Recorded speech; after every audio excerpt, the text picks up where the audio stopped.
Okay, day 15. Today we're going to start out by removing this stock crossmember. Well, at least what I believe is a stock crossmember. I put the new transmission mount in here, and it is actually puts the transmission too tall, too high, I should say.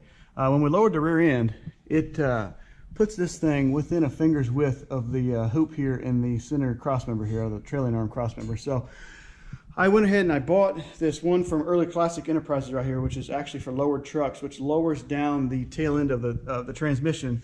So it drops it, my measurements, looks like about 3/4 of an inch, which actually will work out really well with the drive shaft angles. So if everything's calculated correctly, it should be equal and opposite, like 2 degrees, something like that. So that's kind of what I'm going to do this morning.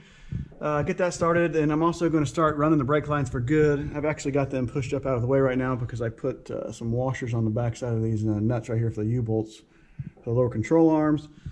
The rest of the brake line stuff came in. Got the new booster, proportioning valve, master cylinder, adjustable, so we can dial in the rear brakes here.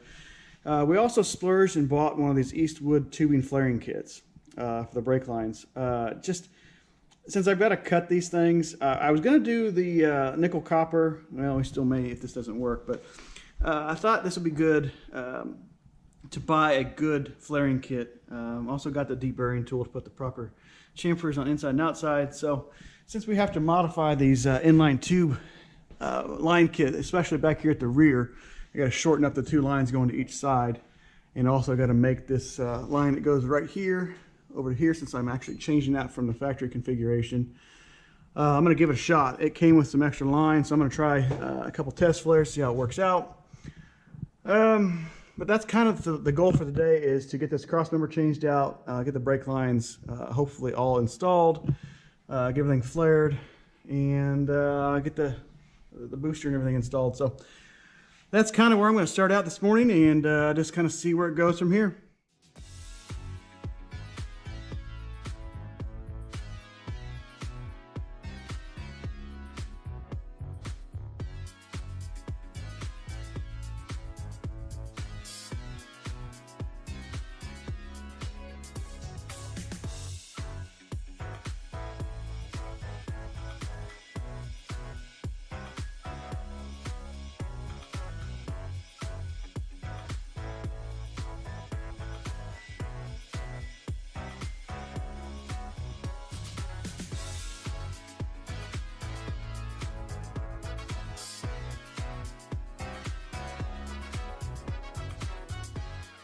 All right, so the crossmember is in. I ended up having to drill a second set of holes here.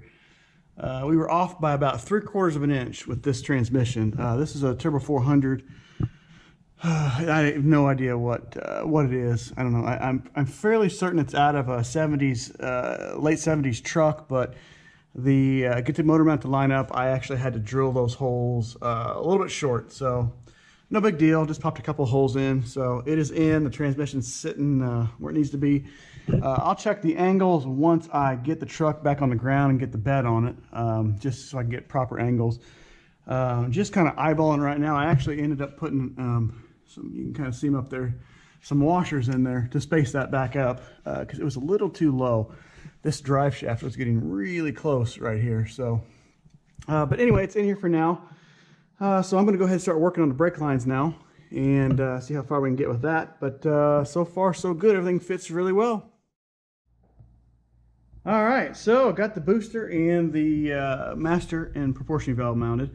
They all went on pretty smoothly. The tough stuff bolt pattern on the back of the booster was slightly bigger than the stock one that came off of here, so I had to slot those holes just a little bit with a grinder. No big deal, but it all went on. I took the lines back out. I need to put them back in, the lines that go down to the main brake lines, just to get them out of the way so I didn't hurt them.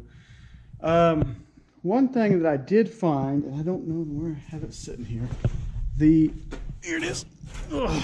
The stock line for the driver's side that goes from the T up to the front caliper, driver's side caliper, has, oddly, just on this one side, and I checked this against stock, and it must be like this, and I don't know why, but maybe somebody will know why. it's got the larger 5/16 threaded fitting on here, as opposed to the smaller fitting like the rest of the front brakes. The front caliper on the other side has the smaller fitting like this. So I thought that they had maybe bent this one wrong, put the wrong fitting on there, but I looked at my stock brakes and sure enough, it's got that same small fitting on there. So I'm gonna see what I can do about talking to Willwood. It's the same size as the back one. It goes from that 5/16 to a -3, I think it is, or maybe it's a -4, but see if I can't just get that fitting to put down there. Just so I don't have to worry about an adapter or anything like that. But so that's how it looks up here, right next to that old crusty engine, but it'll be gone soon. But slowly but surely, just kind of trying to pace myself with upgrades. So brakes are in, so I'm going to go around to the back of the truck and kind of show you what I've been working on back there. All right, so back here, I actually figured out a pretty easy way to terminate these stainless lines. I went ahead and just mocked in where I want to put my the flex line from the caliper to the hard line here to the axle. And as it turns out, on both sides, it has this little bump out that goes around the U-bolt here. I can cut that off right here, flare it, and go right into that fitting on both sides. So that works out pretty good.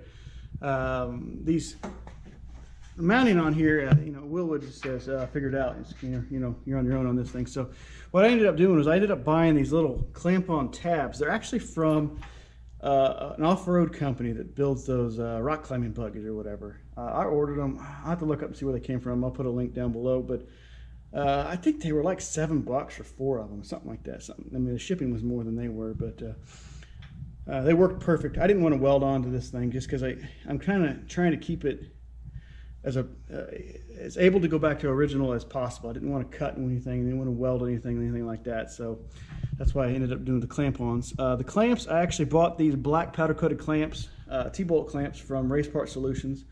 They sell a ton of stuff. I bought a lot from them over the years. Great company, great people. I put a link down below for those. Unfortunately, those are not cheap, but I kind of wanted them all to blend in with everything black under here. So this is going to work too. I'll have to put a spacer in between the distribution block and this bracket, and then this will sit actually up on the front right here. So I'll get that all bent around and put spacers and everything in there, and that line just runs right up to the factory location right there. So that's actually on backwards, so I need to turn that around. That would make more sense going the other direction. I'm not sure what happened there. So this actually is supposed to go like this. There we go. That makes more sense.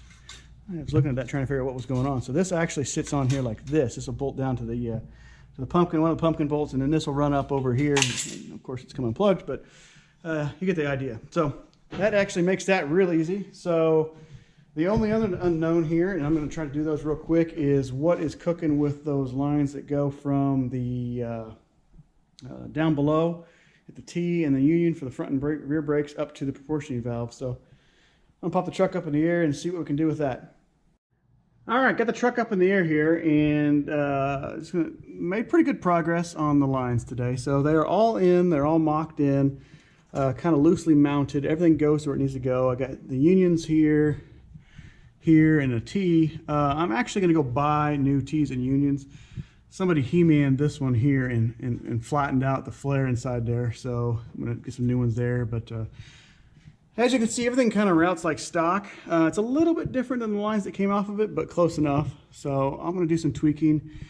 These are sticking way out, so I'm thinking I'm going to try to bend these back so they sit a little more flush with the crossmember here, just for clearance on this header.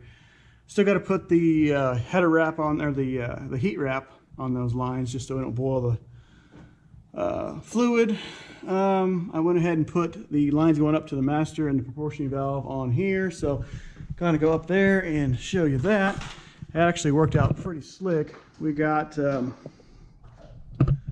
can't see much with that light down below, but this line here is for the front lines for the front brakes, and it actually will thread right into the bottom of one of the bottom ports on this Willwood proportioning valve. It's got actually the front on this actually has 2 lines. You can run separate lines, but I'm going to plug one of them and just run the stock style T down below. The rear line here will actually work out pretty good because I can probably reconfigure this just a little bit, cut this off, and just thread it right in here, reflare it, and thread it right in the bottom of there. So that worked out pretty easy. So that's kind of where we're at right now. I think that's about it for today. It's been kind of a long day, long tedious day, but I'm hoping to get some of this stuff flared here pretty quick in the next couple days and kind of shoot some video on that and how that goes. I may shoot a little video on kind of how that flaring tool works, but we'll see. So, but anyway, I do appreciate you guys watching. Like always, ask any questions, make any comments, any concerns you may have. Anyway, please like and subscribe if you'd like to. And I guess appreciate you guys watching, and we'll see you next time. All right, so I thought I'd get this flaring tool out and kind of play around with it and see how it's going to work. Just kind of take a break from the truck here. So this will actually be the 4th flare I've done with this tool. So what I did was I just, really see that or not, but what I did is I cut it with, I've actually tried with a hacksaw and with a cutoff wheel, and believe it or not, the hacksaw actually works better. It makes a nicer, cleaner cut. So, and then I'm using the Eastwood tool here that this is the outside, puts a chamfer on the outside, and then on the other end of the tool it's got the deburring tool for inside. So basically how this works is you just set your die in here. This is 3/16 tubing. Or is it? What size is this here? It's actually 1/4 inch.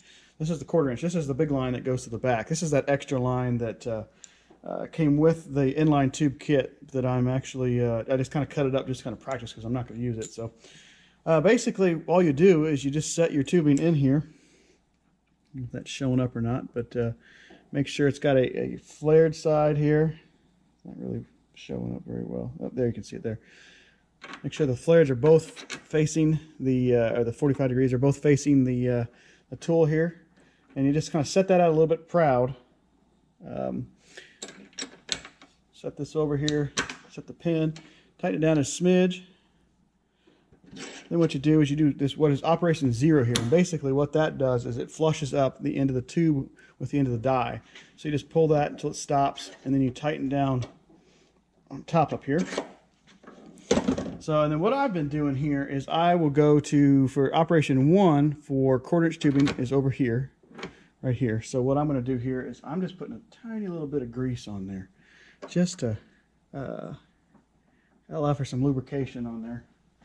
So I'll run that over there, and basically all you do is just set it in there, make sure she's not binding or whatever, and you just pull until it stops. That's it. So what that done is put the single flare in it. So then we're going to go to operation 2, which is actually right next to it for the 1/4 inch here. I'll put a dab of grease on here. Make sure some lubrication. Turn that back over. Operation 2, make sure it's sitting down. Just pull it until it stops. That's it. So then we take this, break this loose, take the pin out, open it up. Actually clean that a little bit. It's got its